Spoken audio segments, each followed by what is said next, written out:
Good evening. Good evening, folks. I want to welcome all of you. I am deeply touched by the outpouring of support. You had many options tonight. You had the first basketball game for VCU. You had Reese. You had Cat Williams. We had fences. And Dick Gregory. And who else? Fences. And fences. Right? But you chose to be here. And I hope that it will be worth your effort and your time. My name is Sean Yutsi. I am chair of the Department of African American Studies and a professor in the Department of Psychology. I'm also a citizen in the VCU community, which brings us here tonight. I want to be brief with my remarks so we can get to the film and have some discussion at the end. But as I mentioned, I'm a citizen of VCU, and as a citizen, there are responsibilities. And responsibilities include, instead of criticizing from the side, to get involved and make a difference. And so this film is an effort to do that. There is unfinished business with the university and the black community. And as a citizen, it's my responsibility to start that effort toward reconciling that difference. And so after this documentary, we're going to have some discussion about a process that is unfolding that will allow the community to be involved with determining how we move forward in that process. So I want to first thank you for coming and to alert you to the fact that this is just the beginning of a process that's going to attempt to make us whole. Richmond has many stories. Some of you may have seen the first documentary, which was Meet Me in the Bottom, the struggle to reclaim Richmond's African burial ground. Thank you. And certainly, as I always say, in that adventure, I was simply an instrument to tell a story important. I take no credit for its success. I took no credit for it causing the right thing to be done. I'm hoping that this documentary will have a similar effect. But I couldn't do it without your support. And so without much further ado, I'm going to go to the movie. After it's over, we'll have some discussion. Thank you.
You hear that?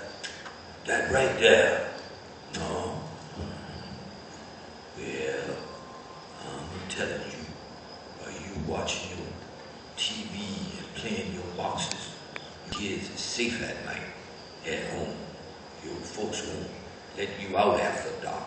And y'all don't know how good you got it. When your auntie and I was kids, we wouldn't get home till after dark. And by the time we got home, we'd have been running a 4 or 5 block street. See, the old folks used to warn us about being out too late. And when they wanted us to get home quick, they tell us about Old Chris in that school down there. Hey, didn't you hear that? Ain't no way we'd be caught over there, cause we knew. They told us every time that the resurrectionists would get us. Snatch us right off the street, carry us off in that wagon, and cut us up for the docks to work on us. Our new kids were dissipated. You didn't hear that? Now I know I heard something. Boy, you kids can't hear nothing but what you want. Cause the docs, they left them young, you know, strong, so they could study those muscles and good heart. What was in your stomach before you died. Now that, I know you heard that. And I ain't heard that in 50 years. It's him. Oh, Chris ain't gone. No, he's still walking the streets. Still thinking he's got work to do. Once you heard him, you don't never forget that sound of them wagon wheels. Boy, you sure don't.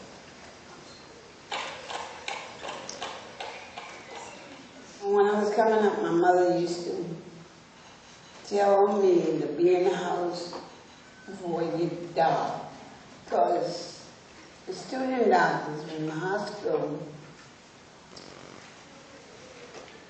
comes around and gets you and puts you in some kind of wagon or something, because your MCV experiment on your body. I think maybe I was at the age of maybe 10 or 12, and like the kids playing in the yard, my parents said, don't go outside of the gate. But we didn't know the reason why. But when grown people are talking, the kids don't ask questions. But I overheard the conversation, like the grown-ups were saying, that the student doctors at MCV were snatching bodies to do experiments on them. When I was going to Mosby Junior High School, and we heard stories back then of how some mad doctor or whatnot that was like snatching black people off of the viaduct. Viaduct is a bridge that's no longer there now, but from the Churchill area, that was a bridge that you went across to get to downtown. And the end of the bridge led up basically right, I think it was like back then it was called Richmond Memorial Hospital or something like that. And I heard that that was where like the morgue was. I was born and reared in the Churchill area of Richmond. We lived not too far from the viaduct that connected Churchill with MCV Hospital. And all the grown-ups in our neighborhood always wonder, don't go near MCV on the other side of the viaduct, because they'll grab you, kill you, and experiment with your body. And one other incident that I heard when they were talking, that somebody had come up missing, a black woman, and nobody never investigated to find out what had happened to her. But it was assumed that one of the student doctors at MCV had got her. And so we were very, very careful not to wander off, especially, you know, when it was dusk. Well, my grandfather lived in Churchill for many years on East Franklin Street. He used to tell me the stories about Oakwood Cemetery, where their bodies used to be moved. It's been, you know, a rumor I can say, because nobody's proven it yet, that, you know, it happened. It's a real credible story. Something that is, you know, black history here, black folklore and whatnot. And this guy, Chris, he was acting under the orders of, you know, somebody. You know, he was doing it for some people down there. So it was just like a signal, like just a general warning of the old folks, you know, in that area. Hey, at nighttime, you know, you don't go across the viaduct bridge. And you know, for years, I just pushed that in the back of my mind and didn't think I really dwelled on it. But years later, I started working at MCV, and I had to think to myself that I never would go around that corner, although I worked at MCV for about 12 years. So I had to sort of force myself to know there was to go to that same area near the viaduct, where I had been told they would grab me and experiment with my body. Non-native Richmonders, when hearing these stories, might at first be inclined to dismiss them as mere folklore. However, in 1996, an archaeological discovery of human remains at the Medical College of Virginia provided evidence that the accounts given by these native Richmonders were grounded in a historical reality. It was a Saturday, and I did get a call. I believe it was from the president's office. Actually, I believe it was from the associate vice president, who was the chief executive officer of the medical college at the time. And I was asked to go down and look at some possible archaeological remains at MCV next to the Egyptian building where some construction was going on for a new facility for the medical college. And then to call back after I'd done it, and I did. I agreed to do it. I went down and I looked, and it was very clear that this was archaeological remains containing human remains. So it was very easy to see that there was an old well there, and the well was essentially filled with various kinds of artifacts, but primarily human bones. By the end of the first day, we could clearly see this was a well that was going on down deeply, that there were intact remains of human beings and medical equipment in it. It was pretty obvious to me that we were looking at a mid-19th century repository of cadaver remains from the medical college, which we were sitting there right outside of the main 19th century building of the medical college. Now, I have very little in the way of hard historical documentation, but it was starting to turn into a bit of history that seemed definitely needed to be eliminated. When later on we had most of the human remains at least studied briefly by forensic anthropologists at the Smithsonian Institution, and the report came back that they were virtually all those of African American people. Of course, that just magnified to me the importance of understanding how this comes about in the social context of the mid-19th century and the university for which I work. So folklore becomes truth.